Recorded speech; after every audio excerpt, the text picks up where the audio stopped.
नमस्कार, आप देख रहे हैं आज तक। आपके साथ मैं हूं सईद अंसारी। चुनावी खबरों पर आधारित चुनाव आज तक के इस विशेष बुलेटिन में आपका स्वागत है। सबसे पहले आप दिन भर की बड़ी चुनावी खबरों को संक्षेप में जान लीजिए, जिसके बाद हम आपको बताएंगे कि ये खबरें क्यों विशेष हैं और इनके क्या राजनीतिक मायने हैं। महाराष्ट्र में सारी राजनीतिक उथल पुथल को लेकर सुप्रीम कोर्ट ने महत्वपूर्ण निर्णय सुना दिया। लोकसभा चुनाव के लिए विपक्षी एकजुटता की कोशिश में जुटे बिहार के मुख्यमंत्री नीतीश कुमार ने गुरुवार को उद्धव ठाकरे और एनसीपी अध्यक्ष शरद पवार से मुलाकात की। कांग्रेस नेता सचिन पायलट ने अपनी ही सरकार के विरुद्ध मोर्चा खोलते हुए गुरुवार को अजमेर से जन संघर्ष पदयात्रा की शुरुआत कर दी। गुरुवार को उत्तर प्रदेश नगर निकाय चुनाव के दूसरे चरण में 38 जिलों में मतदान हुआ, जिसके परिणाम 13 मई को घोषित होंगे। जेडीयू से इस्तीफा देकर नीतीश कुमार और उनकी पार्टी के विरुद्ध मोर्चा खोलने वाले आरसीपी सिंह ने बीजेपी की सदस्यता ले ली है। आइए अब थोड़ा विस्तार से कुछ बड़ी खबरों को समझ लेते हैं। सबसे पहले बात करते हैं महाराष्ट्र की। महाराष्ट्र में 1 वर्ष से चल रही राजनीतिक उठापटक गुरुवार को थम गई। उद्धव गुट बनाम शिंदे गुट विवाद में सुप्रीम कोर्ट ने महत्वपूर्ण निर्णय सुना दिया, जिसके अनुसार एकनाथ शिंदे मुख्यमंत्री बने रहेंगे। सुप्रीम कोर्ट ने कहा कि उद्धव ठाकरे ने फ्लोर टेस्ट का सामना नहीं किया, उन्होंने स्वेच्छा से इस्तीफा दिया था। अदालत ने कहा कि अगर उद्धव इस्तीफा नहीं देते तो उन्हें राहत मिल सकती थी। सुप्रीम कोर्ट ने राज्यपाल के फ्लोर टेस्ट को गलत ठहराया। साथ ही शिंदे गुट के नेता भरत गोगावले की विप की नियुक्ति को भी गलत बताया। सुप्रीम कोर्ट के निर्णय को लेकर उद्धव ठाकरे ने शिंदे गुट पर जमकर निशाना साधा। ठाकरे ने कहा कि जिन्हें पार्टी ने सब कुछ दिया उन्होंने गद्दारी किया। गद्दार लोगों के साथ सरकार कैसे चलाता, जिसे लेकर महाराष्ट्र के सीएम एकनाथ शिंदे ने पलटवार उद्धव ठाकरे पर किया है। पहले आप उद्धव ठाकरे की बात सुनिए और उसका क्या जवाब दिया एकनाथ शिंदे ने, वो भी सुनिए।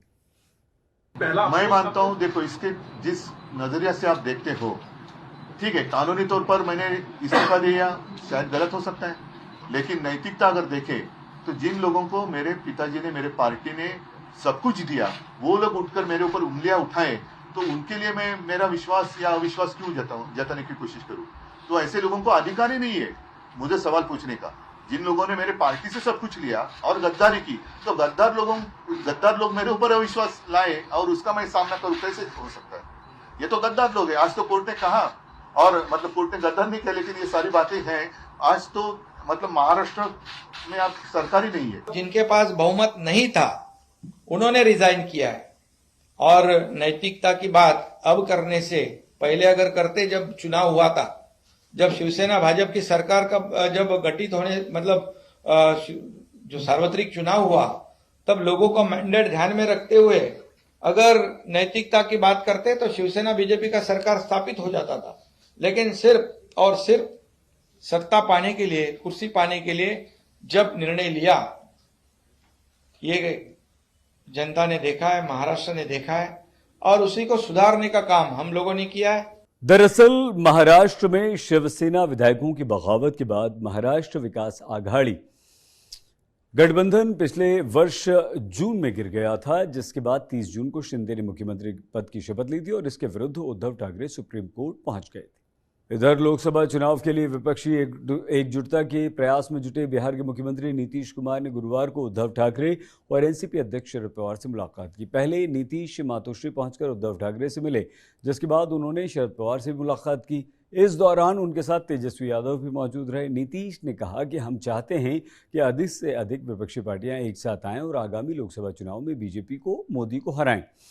नीतीश की पहल पर उद्धव ठाकरे और शरद पवार ने भी जो प्रतिक्रिया दी वो काफी सकारात्मक यानी कि पॉजिटिव रही। हैं कि पूरे देश में अधिक से अधिक पार्टियां एकजुट हों और मिलकर के हम लोग लड़ेंगे। तो आज जो केंद्र में है वो पूरे देश के लिए कोई काम नहीं कर रहे हैं, और समझ लीजिए इतिहास बदल रहा है। इसलिए इन सब चीजों को देखते हुए अपने देश के हित में, और आजादी की लड़ाई हुई और किस तरह से देश आजाद हुआ है और कितना ज्यादा काम होता रहा है पहले से, काम तो करते नहीं। देश के हित में जरूरी है कि भाई देश आगे बढ़े और आपस में किसी तरह का विवाद नहीं होना चाहिए। राजनीति में विवाद तो होते रहते हैं, लेकिन एक मत तो हमारा हो गया है कि इस देश को हमें बचाना है, संविधान को बचाया है, और इसलिए आप यहाँ आए हैं। हम मिलकर पूरे, आप तो पूरे देश में घूम रहे हैं, सबके घर जा रहे हैं, हम सब मिलकर ये जो अपने देश को फिर से एक बार गुलाम बनाना चाहते हैं, उनको घर भेजेंगे और मुझे पक्का भरोसा है पूरी जनता हमारा इंतजार कर रही है। आज अच्छी मुलाकात हुई। आज देश में जो माहौल है वो सब देखने के बाद देश की प्रजातंत्र को बचाने के लिए मिलकर काम करने की आवश्यकता है। अपनी मुहिम के सिलसिले में हाल ही में नीतीश कुमार ने उड़ीसा के मुख्यमंत्री नवीन पटनायक और जेएमएम नेता हेमंत सोरेन, जो कि झारखंड के मुख्यमंत्री भी हैं, उनसे मुलाकात की। हालांकि ये माना जा रहा है कि नवीन पटनायक के साथ मुलाकात में नीतीश के हाथ कुछ नहीं लगा। इस बीच 4 दिन के दौरे पर दिल्ली पहुंचे नवीन पटनायक ने प्रधानमंत्री नरेंद्र मोदी से मुलाकात करके नीतीश के समीकरण को एक बार फिर से गड़बड़ा दिया है। I've just been with the Honorable Prime Minister. मैं अभी आदरणीय प्रधानमंत्री जी के साथ मिला। मैंने मुख्यतया उनसे उड़ीसा की मांगों के बारे में बातचीत की है। मैंने उनसे श्री जगन्नाथ अंतर्राष्ट्रीय एयरपोर्ट पर भी बातचीत की, जो हम पुरी में बनाना चाहते हैं। इस एयरपोर्ट की बाउंड्रीज भी निर्धारित कर दी गई हैं, क्योंकि भुवनेश्वर एयरपोर्ट पर काफ़ी ट्रैफिक हो गया है। हम निश्चित रूप से एयरपोर्ट का विस्तार चाहते हैं। प्रधानमंत्री जी ने मुझसे कहा कि वो हमारी हर संभव सहायता करेंगे। ये हमारी चर्चा का मुख्य मुद्दा था। मैंने प्रधानमंत्री से उन सब मसलों पर बातचीत नहीं की है। जहां तक मेरा सवाल है, फिलहाल थर्ड फ्रंट जैसी अभी कोई संभावना नहीं है। विधानसभा और लोकसभा चुनाव में अकेले मैदान में उतरना हमेशा ही हमारा सिद्धांत रहा है। इस दौरे में किसी अन्य दल से फिलहाल मुलाकात नहीं कर रहा हूं। That was our main discussion. Thank you, sir. और आइए अब बात करते हैं राजस्थान की। कांग्रेस नेता सचिन पायलट ने अपनी सरकार के विरुद्ध मोर्चा खोलते हुए गुरुवार को अजमेर से जन संघर्ष पदयात्रा शुरू की। 15 मई तक चलने वाली इस यात्रा का अंत जयपुर में होगा। पायलट ने अपनी यात्रा में एक बार फिर से गहलोत सरकार के विरुद्ध नाराजगी व्यक्त करते हुए कहा कि मैंने कई बार सीएम को चिट्ठी लिखकर वसुंधरा राजे के विरुद्ध जांच कराने की मांग की, लेकिन मेरी बात नहीं सुनी गई। अशोक गहलोत, जो कि मेरे ही मुख्यमंत्री हैं, हमारी पार्टी के मुख्यमंत्री हैं, वो लगातार मेरी बात को अनसुना करते रहे।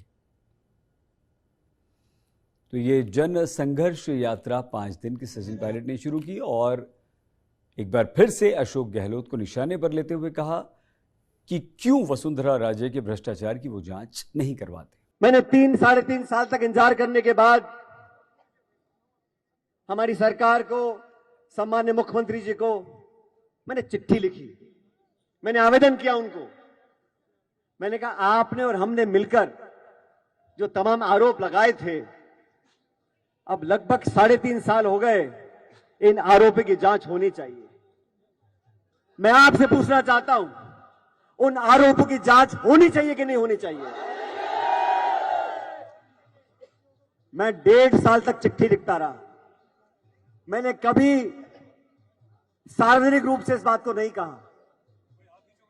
चिट्ठी लिखी, दोबारा लिखी, याद दिलाया, आग्रह किया, आवेदन किया, लेकिन ना तो जवाब आया ना कार्रवाई हुई। अपनी ही पार्टी से दरकिनार हुआ महसूस कर रहे सचिन पायलट जल्द ही कोई बड़ा कदम उठा सकते हैं। सूत्रों के अनुसार पायलट या तो जल्द पार्टी छोड़ सकते हैं या फिर वो विधानसभा चुनाव में बतौर निर्दलीय उम्मीदवार चुनाव मैदान में उतर सकते हैं। आइए खबरों में आगे बढ़ते हैं। गुरुवार को उत्तर प्रदेश नगर निकाय चुनाव के दूसरे चरण में 38 जिलों में मतदान हुआ। निकाय चुनावों में यूपी की जनता ने बढ़ चढ़कर हिस्सा लिया। हालांकि इस बीच कुछ फर्जी वोटिंग के मामले भी सामने आए, जिन्हें पुलिस ने पकड़ा, कुछ लोगों को हिरासत में लिया। निकाय चुनाव के परिणाम 13 मई को घोषित होंगे। जेडीयू से इस्तीफा देकर नीतीश कुमार और उनकी पार्टी के विरुद्ध मोर्चा खोलने वाले आरसीपी सिंह ने बीजेपी की सदस्यता ग्रहण कर ली। केंद्रीय मंत्री धर्मेंद्र प्रधान ने उन्हें पार्टी की सदस्यता दिलवाई। पार्टी ज्वाइन करते ही आरसीपी सिंह ने मुख्यमंत्री नीतीश कुमार को लेकर बड़ा बयान दिया। नीतीश कुमार को पलटी मार बताते हुए उन्होंने कहा कि वो मुंबई जाकर बड़ी बड़ी बातें कर रहे हैं। जरा सोचिए कि देश कहाँ चला गया और बिहार आज कहाँ है। आरसीपी सिंह ने कहा कि बिहार में 2005 से भी खराब स्थिति अब हो गई है।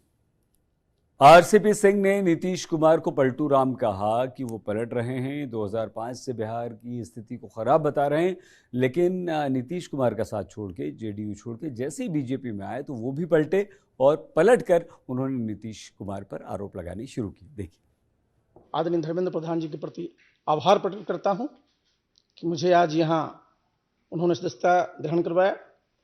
और मैंने इसलिए अपना बताया कि गौरव की बात है कि आज आप देखिए, विश्व की सबसे बड़ी आबादी का देश भारतवर्ष है, सबसे बड़ा लोकतंत्र भारतवर्ष है, और इस भारतवर्ष में सबसे बड़ी जो पॉलिटिकल पार्टी है, जो राजनीतिक दल है, वो भारतीय जनता दल है, भारतीय जनता पार्टी है। और इसकी सदस्यता ग्रहण करने में सचमुच अपने आप में गौरव महसूस होता है। चुनावी खबरों पर हमारी इस विशेष पेशकश में आज के लिए बस इतना ही। आप प्लीज़ अपना बहुत ख्याल रखिएगा। चुनावी खबरों से जुड़े हर अपडेट के लिए आप जुड़े रहिए चुनाव आज तक के साथ, और हमारे चैनल को सब्सक्राइब करना बिल्कुल मत भूलिएगा। नमस्कार।